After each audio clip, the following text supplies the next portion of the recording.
安全咧就係發展嘅基礎，穩定咧就係強盛嘅前提。回想翻咧2019年嘅時間咧，因為我哋當時咧係未有國安法，所以就有一個咧嘅係法律嘅真空喺度，咁啊導致到咧就係發生咗一個嘅黑暴同埋一個港版嘅顏色革命。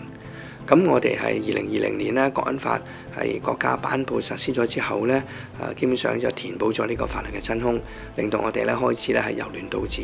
咁再加上咧係2024年嘅維護國家安全條例，兩個法例咧互相咧係互補混然一體，咁形成一個咧更加係堅實嘅國家安全屏障。咁我覺得我哋保安局咧未有呢個國家安全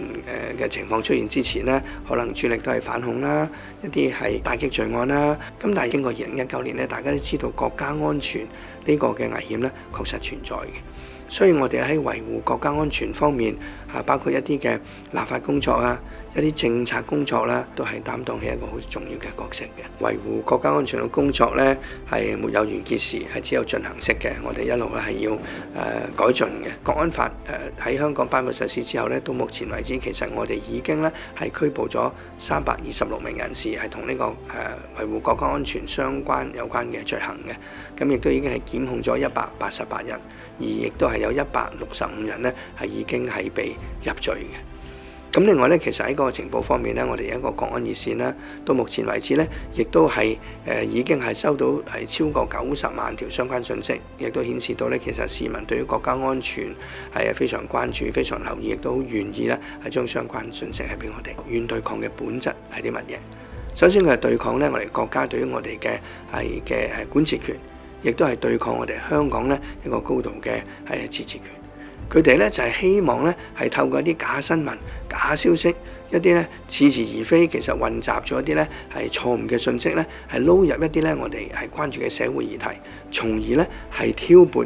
市民對於我哋香港政府嘅不信任，同埋咧係對於中央政府嘅不信任。我哋面對呢啲軟對抗咧，首先必須咧要將佢哋嘅謊話咧一定要出嚟道破。所以我哋咧由呢個國安法到而家係進行咗咧差唔多有200次澄清同埋反駁。最主要就係針對一啲咧係外國嘅政客、一啲外國嘅媒體，甚至乎一啲咧係本地嘅媒體。咁啊，其實過去幾年咧，由呢個國安法訂立咗，再到呢個維護國家安全條例係通過，其實我都係感受良多嘅。因為其實我喺整個過程入邊，其實當黑暴最嚴重嘅時間咧，我當時喺警隊工作，我自己親身經歷咧喺一個冇國安法嘅情況底下，暫時係有個法律真空。嗰啲暴徒危害國家安全嘅一啲嘅活動，係基本上咧係令到我哋社會運作唔到，同埋咧係將我哋市民嘅生活甚至無生命咧係置諸不理。有咗國安法之後咧，而家我哋咧大體上回復一個咧係平靜嘅生活。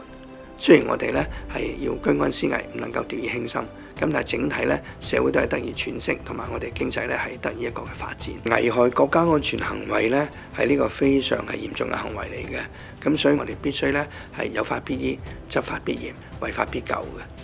咁喺根據維護國家安全條例嘅法例入邊咧，我哋對於一啲嘅係潛逃者作為保安局局長咧，我可以將佢哋咧係列為指明潛逃者，只要佢哋咧係因為咧係一啲係同國家安全相關嘅罪行咧被通緝，透過呢一列嘅措施咧，我相信咧係能夠有效咁樣咧係減低咗呢啲人咧係再潛逃嘅意欲，同埋都希望咧呢啲係犯咗法嘅人咧係能夠咧早日咧係翻嚟香港咧係為佢嘅刑事嘅罪行咧係負上翻法律責任。我喺度咧想即係提醒呢啲嘅人士，喺呢一刻可能有啲嘅美西方嘅國家咧係為你提供一啲嘅臨時嘅身份，但係咧當你係冇利用價值嘅時間咧，你就會變為一個棄卒。